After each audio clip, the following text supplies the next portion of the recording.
최근 북한 관련 이슈를 살펴보는 통화라 한반도 시간입니다.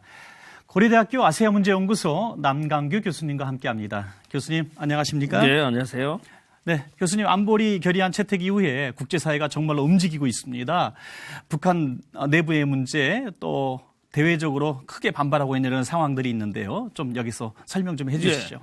이제 안보리 결의안 2275가 채택한 이후에 이제 본격적으로 북한에 대한 국제사회 이제 대북 제재가 이제 시행 중인데요. 여기에 맞춰가지고 각 국가들도 이제 그 후속 조치를 하고 있고 그 후속 조치를 하면서 또 개별 국가 차원에서 북한에 대한 제재에 적극적으로 지금 동참을 하고 있습니다. 먼저 그 안보리 결의안의 그 주요한 내용들은 이제 북한의 핵과 미사일에 관련되어진 개인 16명 단체, 12개 단체에 대한 뭐 제재, 자산을 동결하고 또 그 항공유 그 공급을 이제 중단하고 북한과 하는 거예요. 또 이제 북한의 또 광물 자원에 대한 수출을 이제 금지시켰죠. 수입하는 네네. 것을. 뭐 이렇게 해가지고 그게 이제 유엔의 주요한 내용이다 그러면은 이제 개별 국가들이 그걸 이제 각 국가 차원에서 이행을 하면서 또 거기에 또 추가를 하고 있습니다. 예를 들어서 이 필리핀 같은 경우는 북한의 그 선박 진통으로 가지고 몰수를 한 상황이고요. 네. 지금 멕시코도 지금 북한 선박을 가지고 지금 이제 몰수를 지금 조치를 지금 검토하고 있는 그런 상황이 있고 또 하나 이제 유럽연합도 역시 이제 유엔 제재에 적극적으로 참여를 하면서 또 북한에 대한 개별적인 그 제재 특히 이제 유럽연합에서는 그 주로 그 북한의 사치품들이 유럽을 통해서 들어가기 때문에 그 사치품을 좀 제재할 수 있는 이런 걸 지금 또 추가적으로 지금 이제 모색을 하고 있는 그런 상황입니다.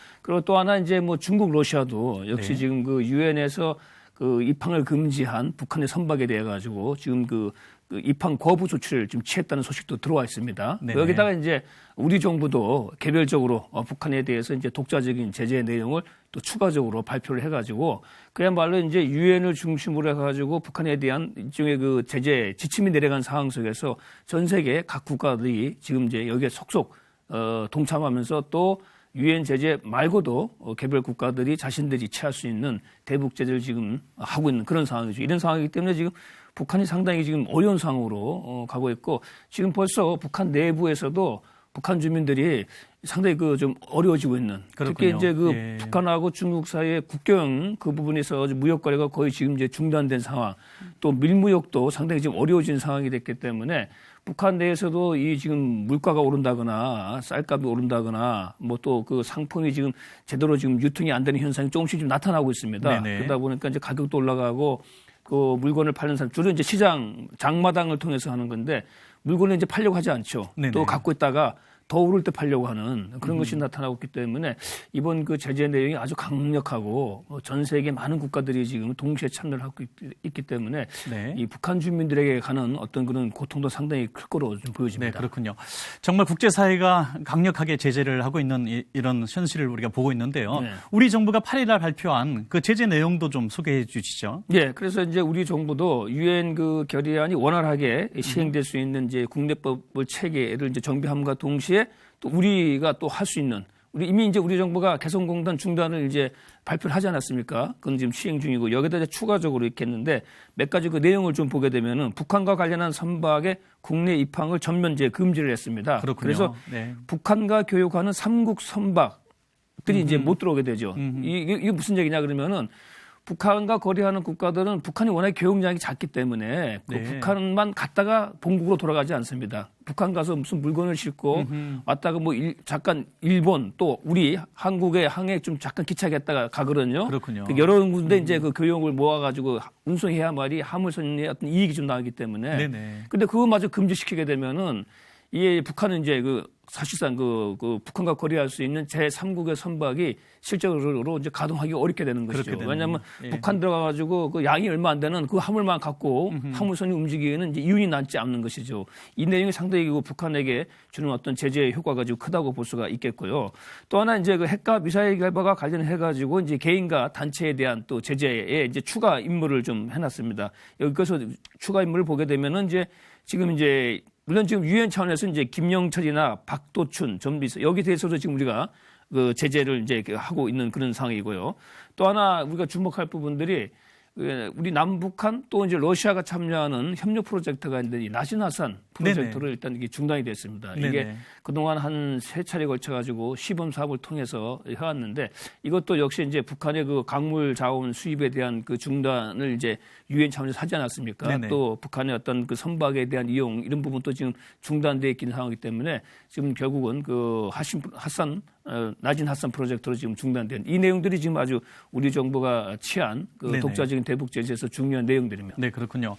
지금 이렇게 국제사회가 북한을 압박하고 있는 이런 상황 가운데서 또 정말 역대상 가장 강력하다고 하는 한미연합 군사훈련이 지금 되고 있습니다. 여기에 대한 상황이라든지 또 북한의 반응이 어떤지 궁금합니다. 네, 지금 이제 한미연합훈련이 이제 키리졸브가 이제 시작이 됐죠. 이제 크게 두 가지입니다. 키리졸브 훈련 또 하나 독수리 훈련인데요.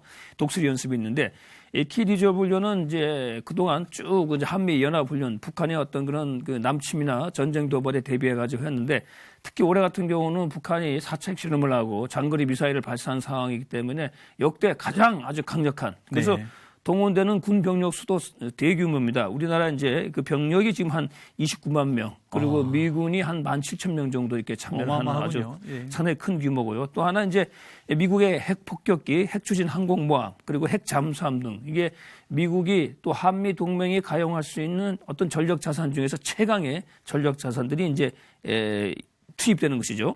그리고 또 하나 이제 그 작전 501이라고 해가지고 북한의 어떤 그런 그 남침이나 전쟁 도발에 대해 가지고 이걸 종합적으로 대응해 나갈 수 있는 작전 체계가 이번에 처음으로 이제 훈련에 적용되어지는데 특징이 유사시에 북한이 핵과 미사일을 발사할 징후가 감지되면 선제적으로 우리 한미가 그걸 타격할 수 있는 선제 타격 그 내용이 이 작전 개념에 들어가게 되어 있습니다. 그래서 이거는 이제 크게 키리졸브 훈련은 사실은 이제 유사시 전쟁을 상황해가지고 일종의 그 시뮬레이션입니다. 그래서 주로 컴퓨터를 동원한 그런 이제 훈련이고 그 외에 이제 그 독수리 연습 같은 경우는 직접 군인들이 야외 기동 훈련을 하면서 이렇게 하는 그런 훈련으로 구성되어 있고 또 하나 이제 한미 그 해병이 연합적으로 해가지고 그래서 이제 미군 해병이 한 7,000명 정도가 참여하는 또 우리 해병대가 참여하는 그 쌍용 훈련도 같이 진행이 됩니다. 그래서 역대 어떤 때보다 많은 군인들 또 아주 그 강력한 그 전력 자산들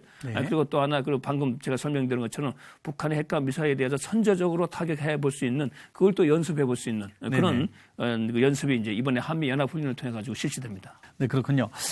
정말 마지막 질문을 한 번 더 드리고 싶은데요. 한치 앞을 내다볼 수 없는 전국인 것 같아요.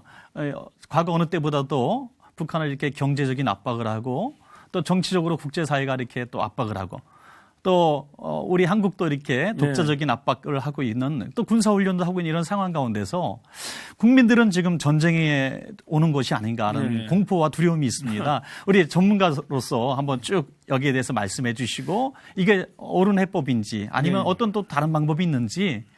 중국과 러시아는 이제 미국을 의식하기 때문에 상당히 그 좀 연합훈련에 대해서 비판적인 성명도 좀 나오고 하는데 그런데 이렇게 된 그 근본적인 원인이 제공이 사실 북한이죠. 북한이 지금 그 핵실험을 하고 더구나 뭐 수소탄까지 지금 했다라고 주장하고 장거리 미사일 발사하고 하는 상황 속에서 우리가 어떤 그런 대한 대응 차원에서 그걸 안 할 수가 없는 것이죠. 또 이 한미 연합 훈련이라는 것은 정례적으로 쭉 해왔던 훈련이기 때문에 그건 뭐 그런 북한의 위협이 현실화되어 있는 상황 속에서 어쩔 수 불가피하게 할 수밖에 없는 이거 안 하면 우리는 뭐 앉아가지고 북한의 핵 위협을 그대로 우리가 안고 갈 수밖에 없는 상황이 더구나 이제 그 국제사회 유엔의 대북 제재가 본격적으로 가동되었기 때문에 그런 상황과 같이 맞물리면서 지금 남북 간의 한반도에 상당히 좀 긴장이 고조되어져가는 그런 느낌을 갖고 있는데요.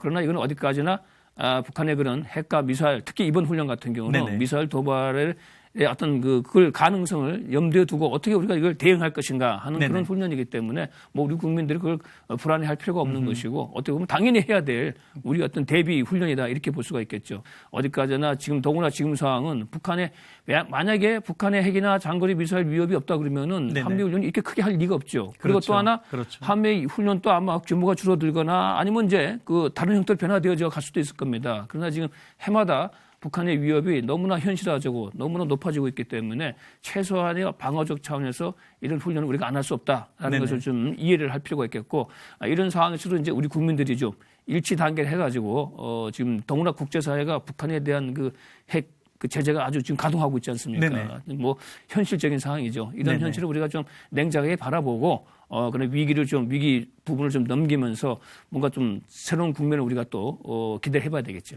네네.